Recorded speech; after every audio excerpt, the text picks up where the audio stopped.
पितृपक्ष 17 सितंबर से शुरू होने वाला है। पितृपक्ष में लोग पितरों की आत्मा की शांति के लिए तर्पण, पिंडदान और अन्य धार्मिक अनुष्ठान करते हैं। लोग अपने पूर्वजों की तृप्ति के लिए भोजन और जल अर्पित करते हैं। ब्राह्मणों को भोजन कराते हैं। उन्हें दान दक्षिणा देकर पितरों की आत्मा की शांति की प्रार्थना करते हैं। ये भाद्रपद महीने के शुक्ल पक्ष की पूर्णिमा से लेकर अश्विन महीने के कृष्ण पक्ष की अमावस्या तिथि तक रहता है। इस साल पितृपक्ष 17 सितंबर से 2 अक्टूबर तक रहेगा। तो आइए समझते हैं कि श्राद्ध का हिंदू धर्म में क्या महत्व है। संत श्री आसाराम जी बापू के सत्संग पर आधारित पुस्तक श्राद्ध महिमा के कुछ अंश। श्राद्ध के दिनों में श्रीमद् भगवद गीता के 7वें अध्याय का पाठ अवश्य करना चाहिए। 7वां अध्याय महात्म्य सहित नेक्स्ट वीडियो में बताया जाएगा, जिसका पाठ करके अपने पूर्वजों को अर्पण करने से पूर्वजों को मोक्ष मिलता है। तो आइए सुनते हैं श्राद्ध महिमा के कुछ अंश।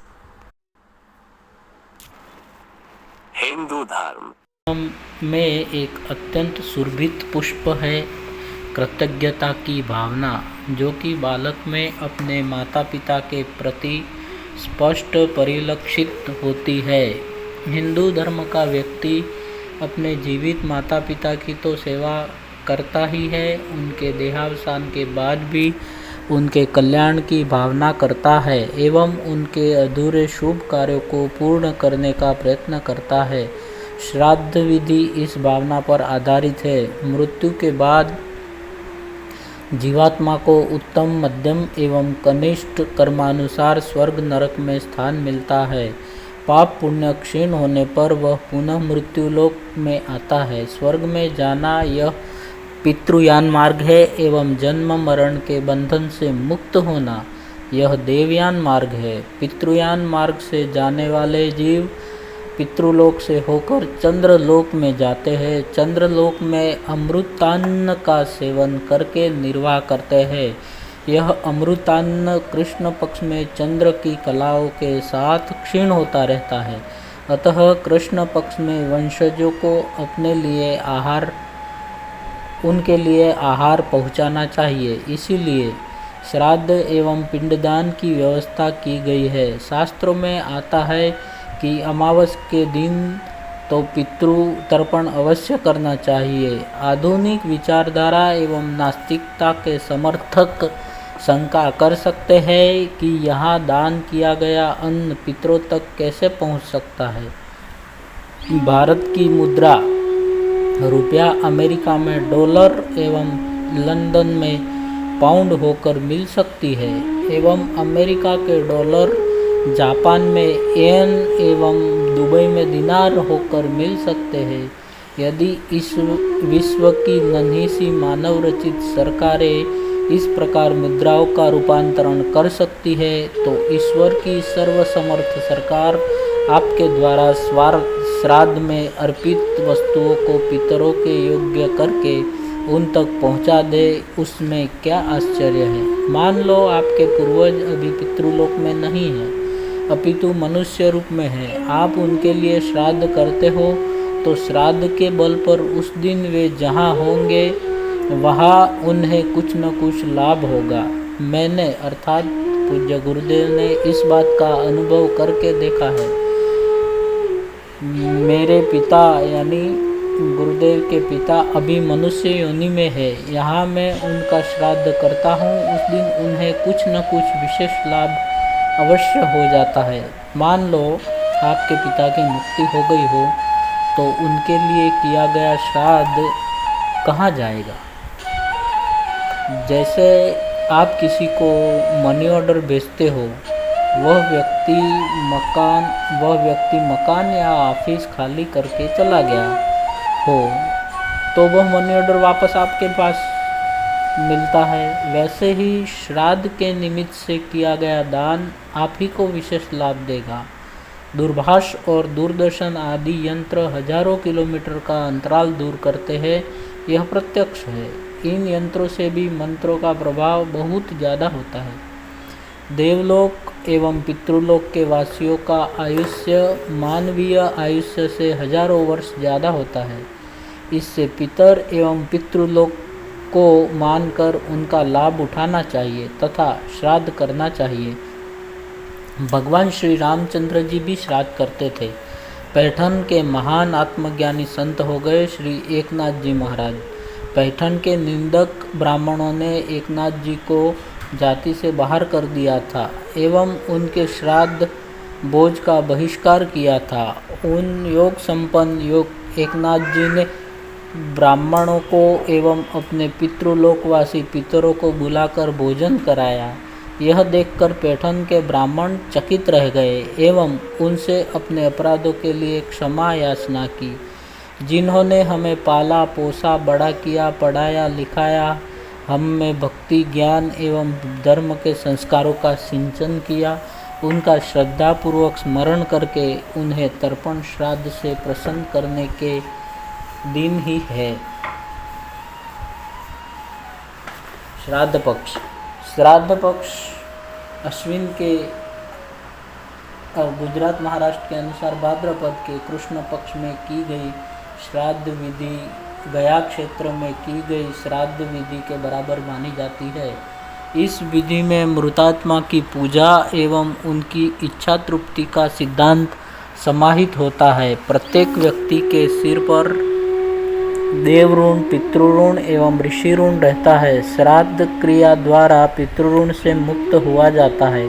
देवताओं को यज्ञ भाग देने पर देवऋण से मुक्त हुआ जाता है। ऋषि मुनि संतों के विचारों को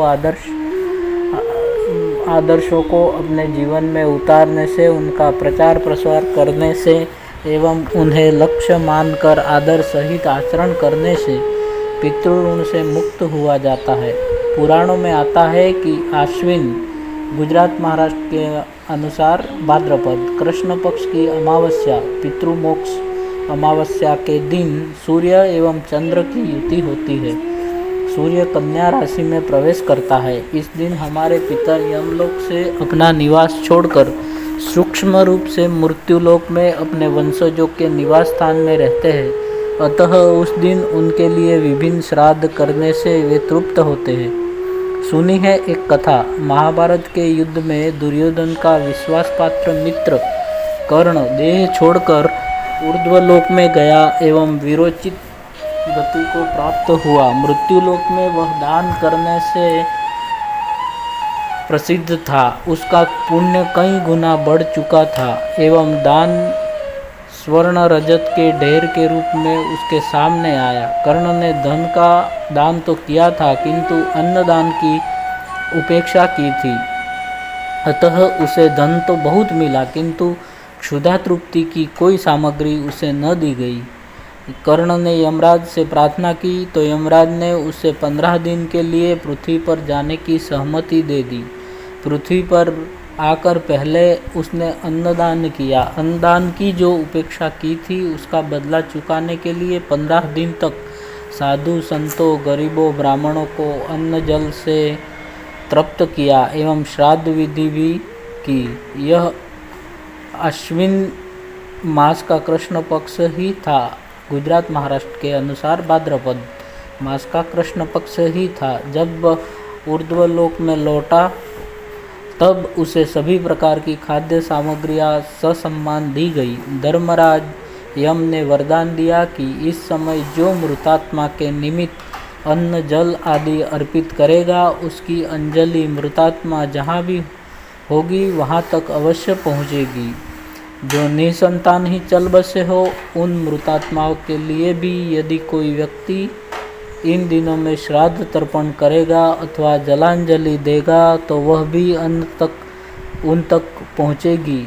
जिनकी मरण तिथि ज्ञात न हो उनके लिए भी इस अवधि के दौरान दी गई अंजलि पहुँचती है।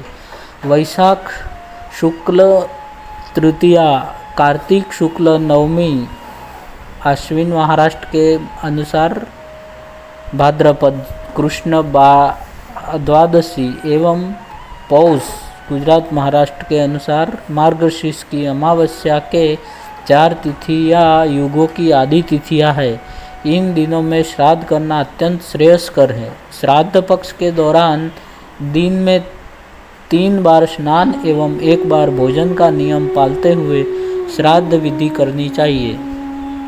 जिस दिन श्राद्ध करना हो उस दिन किसी विशिष्ट व्यक्ति को आमंत्रण नहीं देना चाहिए, नहीं तो उसी की आवभगत में ध्यान लगा रहेगा एवं पितरों का अनादर हो जाएगा। इससे पितर अतृप्त होकर नाराज भी हो सकते हैं। जिस दिन श्राद्ध करना हो उस दिन विशेष उत्साहपूर्वक सत्संग, कीर्तन, जप, ध्यान आदि करके अंतःकरण पवित्र रखना चाहिए। जिनका श्राद्ध किया जाए उन माता पिता, पति पत्नी, संबंधी आदि का स्मरण करके उन्हें याद दिलाए कि आप देह नहीं हो, आपकी देह तो समाप्त हो चुकी है, किंतु आप विद्यमान हो।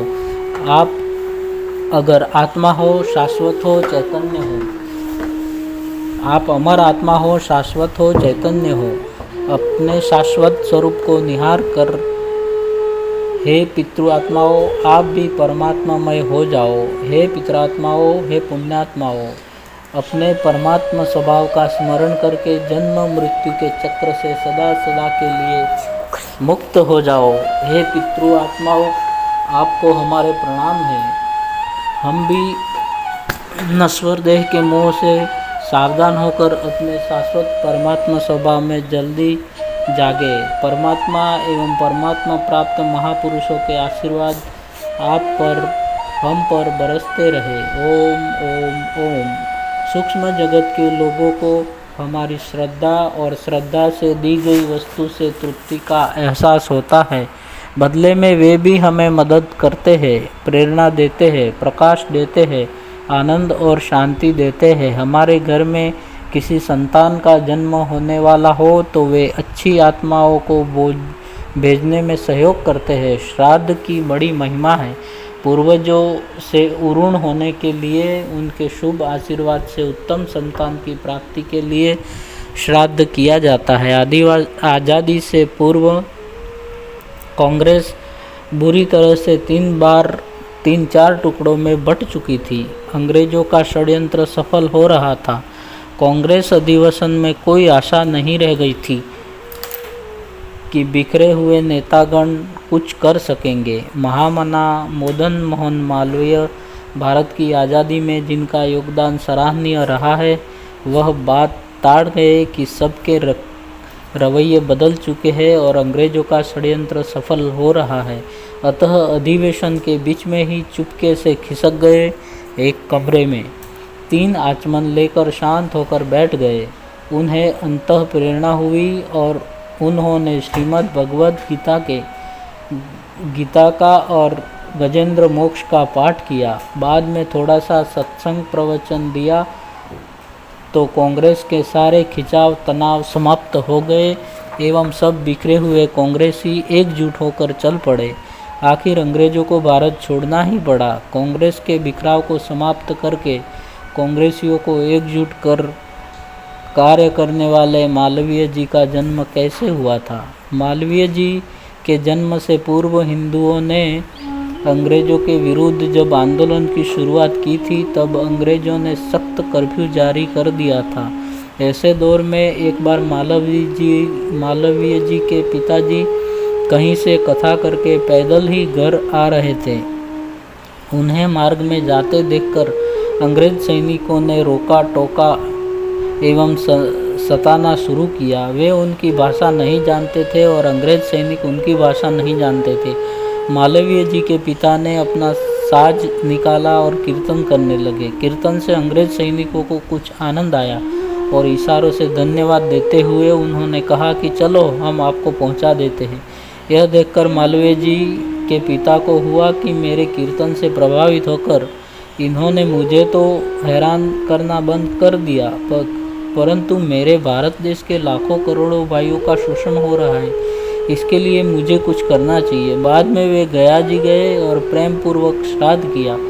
श्राद्ध के अंत में अपने दोनों हाथ उठाकर पितरों से प्रार्थना करते हुए उन्होंने कहा, हे पितरों, मेरे पिंडदान से अगर आप तृप्त हुए हो, मेरा किया हुआ श्राद्ध अगर आप तक पहुंचा हो, तो आप कृपा करके मेरे घर में ऐसी ही संतान दीजिए जो अंग्रेजों को भगाने का काम करे और मेरा भारत आज़ाद हो जाए। पिता की अंतिम प्रार्थना फली। समय पाकर उन्हीं के घर मदन मोहन मालवीय जी का जन्म हुआ।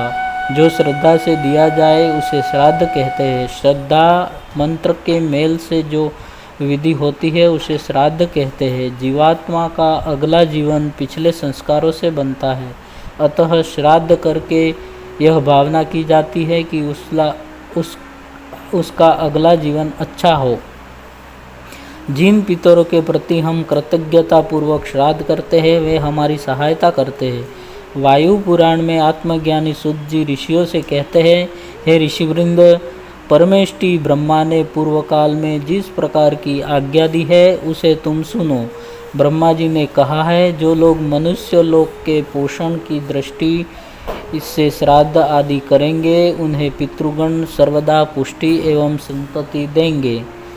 श्राद्ध कर्म में अपने प्रपितामह तक के नाम एवं गोत्र का उच्चारण कर जिन पितरों को कुछ दे दिया जाएगा वे पितृगण उस श्राद्ध दान से अति संतुष्ट होकर देने वाले की संततियों को संतुष्ट रखेंगे, शुभ आशीष तथा विशेष सहाय देंगे। हे ऋषियों, उन्हीं पितरों की कृपा से दान, अध्ययन, तपस्या आदि सबसे सिद्धि प्राप्त होती है। इसमें तनिक भी संदेह नहीं है कि वे पितृगण ही हम सबको सत्प्रेरणा प्रदान करने वाले हैं। नित्य प्रति गुरु पूजा प्रभृति सत्कर्मों में निरत रहकर योगाभ्यासी सब पितरों को तृप्त रखते हैं। योग बल से वे चंद्रमा को भी तृप्त करते हैं, जिससे त्रैलोक्य को जीवन प्राप्त होता है। इससे योग की मर्यादा जानने वालों को सदैव श्राद्ध करना चाहिए। मनुष्य द्वारा पितरों को श्रद्धापूर्वक दी गई वस्तु ही श्राद्ध कहलाती है। श्राद्ध कर्म में जो व्यक्ति पितरों की पूजा किए बिना ही किसी अन्य क्रिया का अनुष्ठान करता है उसकी उस क्रिया का फल राक्षसों तथा दानवों को प्राप्त होता है। वाराह पुराण में श्राद्ध की विधि का वर्णन करते हुए मार्कंडेय जी गौरमुख ब्राह्मण से कहते हैं, विप्रवर, चहो वेदांगों को जानने वाले, यज्ञानुष्ठान में तत्पर, भांजे, दोहित्र, स्वसूर, जामाता, मामा, तपस्वी ब्राह्मण, पंचाग्नि तपने वाले, शिष्य, संबंधी तथा अपने माता पिता के प्रेमी ब्राह्मणों को श्राद्ध कर्म में नियुक्त करना चाहिए। मनुस्मृति में कहा गया है, जो क्रोध रहित, प्रसन्न मुख और लोकोपकार में निरत है, ऐसे श्रेष्ठ ब्राह्मणों को मुनियों ने श्राद्ध के लिए देवतुल्य कहा है।